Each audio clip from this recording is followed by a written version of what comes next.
Donc, on va passer au module tâche sous tâche. Donc, l'idée derrière ça, c'est que avant progression, chaque tâche est toujours une entité bien distincte. Donc, chaque tâche est unique et indépendante des autres. Ce qui pouvait causer certains, peut-être des problèmes souvent au niveau, justement, comme Louis-Philippe disait, de la gestion de projet. Donc, c'est pas rare que quelqu'un va avoir un projet. J'ai 12 tâches pour ce projet-là. J'aimerais ça être capable d'associer ces tâches à mon projet. Donc, avant, comme on faisait, on utilisait beaucoup, par exemple, des automatismes qui étaient personnalisés, où est-ce qu'on allait peut-être écrire le numéro des tâches enfants dans la tâche. Donc, on s'arrangeait pour que ça fonctionne, mais ce n'était pas nécessairement optimal toujours. Donc, en ayant le module directement dans la progression, ça simplifie beaucoup cette fonction-là. Donc, comment ça fonctionne tout ça? On va prendre une tâche au hasard. Donc, on va prendre, par exemple, la AS 1128. Donc, ça, c'est une tâche qui a été créée. C'est une tâche ordinaire, là, comme toutes les tâches que vous pouvez créer dans votre compte. Alors, rien de spécial, alors rien d'unique. La seule chose, c'est que moi, j'ai le module de tâche sous tâche activé. Donc, j'ai un bouton ici en haut qui s'appelle « Créer une sous-tâche ». Donc, pour créer une sous-tâche, vous l'aurez deviné, on clique sur le bouton « Créer une sous-tâche ». Le menu apparaît ici qui nous permet de sélectionner le type de tâche. Donc, ces types-là, c'est les types que vous avez de disponibles dans votre compte. Donc, si par exemple, moi, pour cette tâche-là, je veux créer un bon de commande, je veux l'associer à ma ressource humaine, Louis-Philippe, tiens. Puis, c'est pour lundi prochain à 8h30. Je pourrais décider de ne pas mettre de rendez-vous. Je pourrais copier les pièces jointes de ma tâche parent vers ma tâche enfant et ainsi que les commentaires. Ici, je vais y revenir tantôt, mais ça nous permettrait, par exemple, de créer plusieurs sous-tâches, un à la suite de l'autre, sans nécessairement retourner sans nécessairement avoir à recliquer sur le bouton de sous-tâche. On va commencer par une. Donc, tout simplement, bon de commande, OK. Je reste dans ma tâche parent. L'opération a réussi. La sous-tâche PO 1169 a été créée avec succès. Donc, je peux cliquer tout simplement sur le lien ici en haut. Je vais fermer ça. Et je rentre dans ma tâche enfant. À partir d'une sous-tâche, qu'est-ce que je peux faire? Bien, évidemment, je peux créer une nouvelle sous-tâche. Fait noter, cette sous-tâche-là, si je crée une sous-tâche à partir d'une sous-tâche, ça ne va pas me faire une deuxième couche de sous-tâches. Donc, notre module, nous, est vraiment, c'est une couche. C'est un parent, des enfants. Si je crée une sous-tâche à partir d'une tâche enfant, c'est une nouvelle, un frère, si vous voulez. Là. Donc, c'est une sous-tâche pour ma tâche parent originale. Donc, si par exemple, je recrée une sous-tâche, on va dire que j'avais c'est un appel de service cette fois-là pour mon ami Fabrice, qui va être le 11 avril à 8h30 toujours. Je réappuie sur OK. L'opération a été réussie. J'ai ma sous-tâche numéro 2 qui s'est créée. Donc, dans une sous-tâche, j'ai toujours l'information. J'ai ma tâche principale avec un lien cliquable. Donc, je peux à tout moment retourner dans ma tâche principale. Autre bouton que j'ai les flèches ici qui me permettent de naviguer d'une tâche enfant à un autre. Donc, mon PO, ma tâche appel de service ici. Et j'ai le menu sous-tâches que je peux cliquer qui m'affiche toutes les sous-tâches pour ma tâche parent, qui est ma première tâche originale tantôt, ma 1128 que j'ai utilisée pour créer ma première sous-tâche. Donc, super intéressant. Donc, on a les sous-tâches, j'ai le menu. Donc, peu importe le nombre, j'ai 50 sous-tâches, j'aurai ma liste de 50 sous-tâches. Autre fait à noter dans cette interface-ci, donc je rappelle, c'est l'interface où on clique ici sous-tâches. Je peux créer, encore une fois, une nouvelle sous-tâche, comme tantôt. Si, mettons, on va cliquer ici, je vais vous montrer le fonctionnement un peu de ça. On va créer une cahier. Vous le voyez, ma tâche se crée, puis j'ai un nouveau. Je peux tout simplement refaire une nouvelle sous-tâche. Je n'ai pas de limite. On peut écrire. Donc, ça vous permet de créer vraiment rapidement des tâches, une à la suite de l'autre. Peut-être préciser un point. J'ai une question de François qui est très importante. Là, tu l'as peut-être mentionné, mais les sous-tâches peuvent être des types différents des tâches principales. Toujours. Ça, c'est vraiment toujours. Comme là, vous voyez, ma tâche principale était un appel de service. J'ai créé un ramassage, j'ai créé une maintenance, j'ai créé un bon de commande et un appel de service. Donc, contrairement à la duplication dans la progression, où est-ce que là, on doit vraiment dupliquer vers un modèle similaire de tâches, les tâches sous tâches, il n'y a pas de restriction à ce niveau-là. Vous pouvez créer n'importe quel type de tâche pour votre tâche parent. Autre chose que vous pouvez faire aussi à partir de l'interface ici, vous pouvez modifier le rendez-vous de la tâche directement à partir de l'interface. Et vous pouvez modifier la ressource humaine aussi.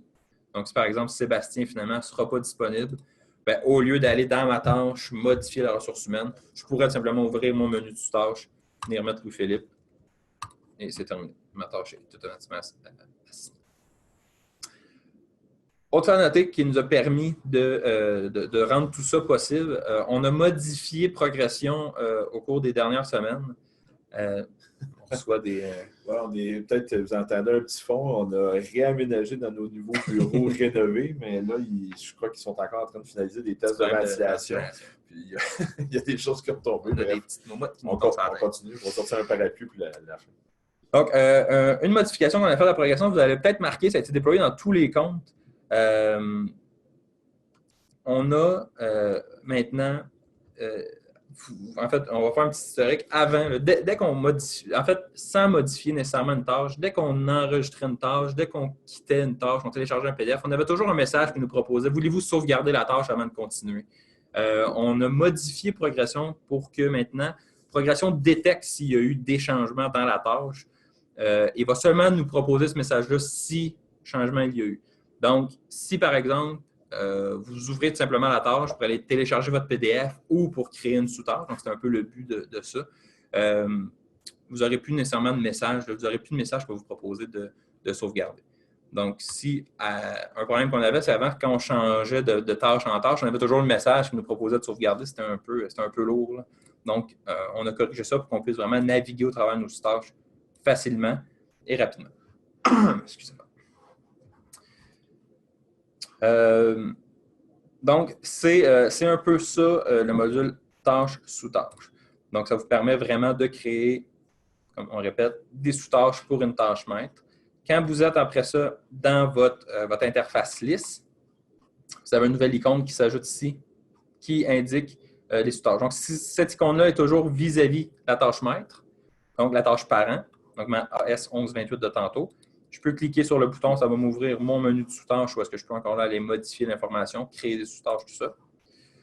Autre point aussi, on a rajouté une nouvelle colonne. Donc, pour ceux qui ont assisté au webinaire la semaine dernière, je ne me trompe pas, ou est-ce qu'on parle non, c'est une vidéo, en fait. C'est une infolette. Mais en fait, vous pouvez ajouter toujours en cliquant sur la petite flèche noire, colonne, puis générale. On peut ajouter des colonnes ici dans votre interface liste. Donc, on a la nouvelle colonne qui est, je ne la vois pas, principale ici en haut, donc la deuxième option. En même temps, ça répond à la question de Dominique qui me demandait comment on fait pour différencier, en fait, justement, une tâche mère d'une sous-tâche. C'est justement avec ces fonctions. Il faut afficher la fonction, la colonne principale. En fait, donc, la sous-tâche ici, ensuite, va être affichée, va vous afficher un lien vers la tâche principale de celle-ci. Donc, ma 1117 encore là. Ça, c'est des sous-tâches tests qu'on avait fait tantôt. Donc, reste qu'une sous-tâche, ça reste une tâche quand même. Ça reste une tâche principale. Elle n'a pas de fonction particulière autre qu'être attachée à la tâche principale. Donc, reste que vous envoyez cette tâche-là peut être facturée, va avoir son propre processus, va avoir son propre PDF. C'est juste qu'à la fin, quand toutes vos tâches sont fermées, si vous avez, par exemple, un type de tâche projet où vous avez créé vos sous-tâches en dessous, mais dans votre projet, vous allez facilement être capable d'aller voir toutes vos tâches, à quel état elles sont rendues, ouvrir les liens pour aller consulter l'état de ces tâches-là ou, par exemple, la facture, le PDF de ces tâches-là. Donc, dernier point ensuite pour le module tâche sous tâche, c'est dans le mode planification ici. Donc, on va ouvrir le mode planification. Donc, j'ai déjà préparé, en fait, tantôt, j'avais préparé une petite démo. Ici, vous voyez encore là, j'ai une tâche maître. Donc, j'ai le petit icône de tâche maître. Celui-là, malheureusement, n'est pas cliquable. C'est un peu plus compliqué, mais quand j'ouvre, j'ai toujours mon mode sous-tâche. Et je vais créer une sous-tâche. Je vais vous montrer comment ça fonctionne. Une sous-tâche ici, encore une fois. On va créer un appel de service. On va la titrer à... Attends un petit peu. On va la titrer à Fabrice. Créer une sous-tâche. On va laisser un appel de service. On va signer ça à Fabrice. OK. Donc, ma sous-tâche se crée. Je ferme ça.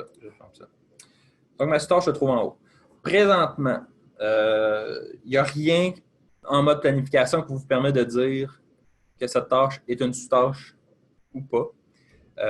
Par contre, c'est en développement présentement, donc ça va arriver bientôt. On va avoir un petit un encadré de couleurs spécifique pour tout ce qui est une sous-tâche.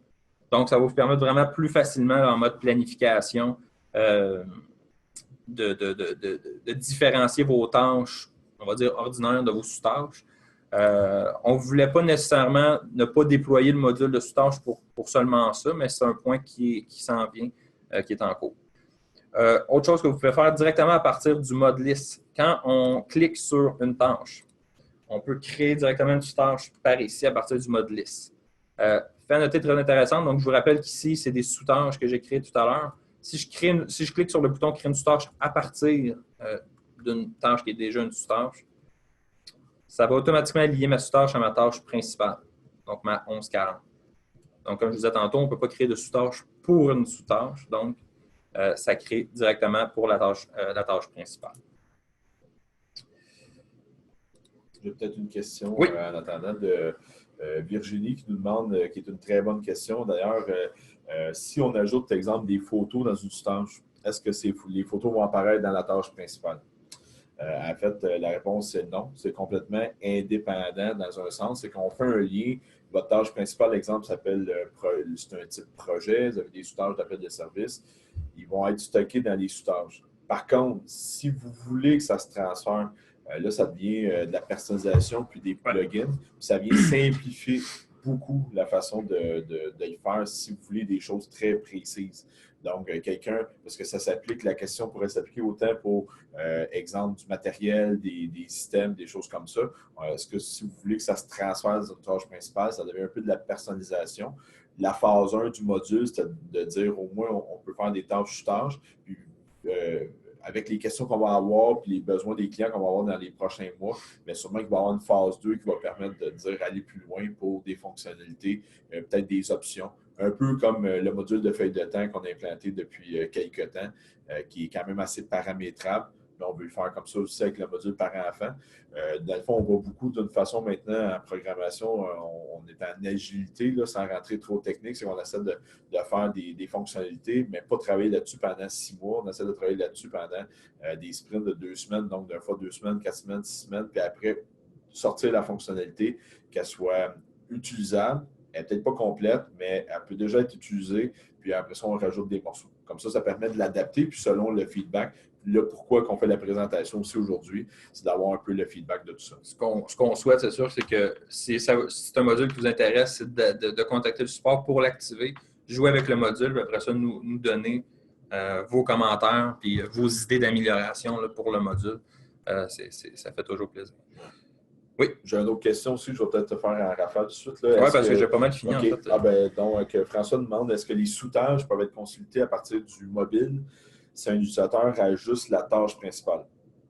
En fait, théoriquement, non, parce que c'est une sous-tâche ou une tâche principale, il faut qu'elle soit répartie, envoyée sur le téléphone sur une tâche. Donc, la personne, si on lui a assigné quelque chose, exemple, la tâche principale, c'est ça qu'il va avoir sur son téléphone.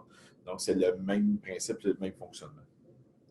Tu peux y aller, je vais essayer de lire. J'ai quelques questions à rafale. Oui, en fait, moi, c'était pas mal complet. Juste vérifier dans ma liste de planification création de tâche. C'était vraiment ça, en fait, le module tâche sous tâche. Donc, c'est les questions, on va y aller. J'ai une question de José qui demande si on peut voir le cumulatif des heures de la tâche principale, des sous-tâches. En fait, même principe que tantôt. Que la photo. Avec personnalisation, on peut le faire. Donc, c'est sûr que présentement, tout ce qui existe, c'est de tâche parent à tâche enfant. On peut copier les pièces jointes, on peut copier les commentaires. De l'autre côté, de parents vers de enfants, c'est-à-dire vers parents.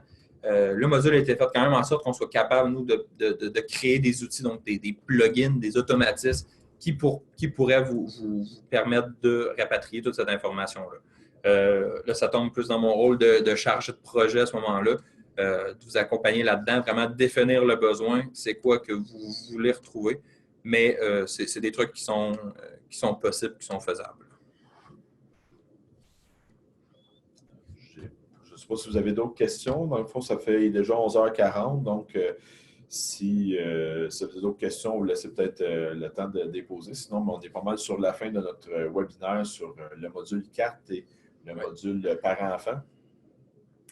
Donc, de toute façon, si vous avez d'autres questions, vous pouvez les envoyer directement par courriel, support@pressionlive.com, par téléphone. Puis aussi, le webinaire pour les gens peut-être à l'interne dans vos entreprises, si on ne peut plus consulter, dès la semaine prochaine, il va être disponible sur notre site web, sur pressionlive.com/webinaire. En fait, sur le site, il y a une section blog, puis un sous-menu webinaire. Donc, on l'alimente beaucoup. Puis, donc, ça va être disponible là-dessus. J'ai une dernière question, je peux répondre de Dominique qui demande c'est quoi la différence entre dupliquer et un parent-enfant. En fait, dupliquer, c'est que ça va être une nouvelle tâche indépendante, mais qui va venir, comment dire, c'est vraiment comme un copier-coller. Donc, si j'ai un appel de service avec déjà des éléments dedans, puis je veux refaire un nouvel appel sans avoir à tout retaper, je peux faire dupliquer. Par contre, parent-enfant, c'est plus une notion, comme on mentionnait au début, de projet. De voir de mon projet, je peux voir toutes les tâches qui sont associées à ce projet-là, les statuts. Puis, soit dit en passant, on peut dupliquer, si je ne m'abuse, un enfant.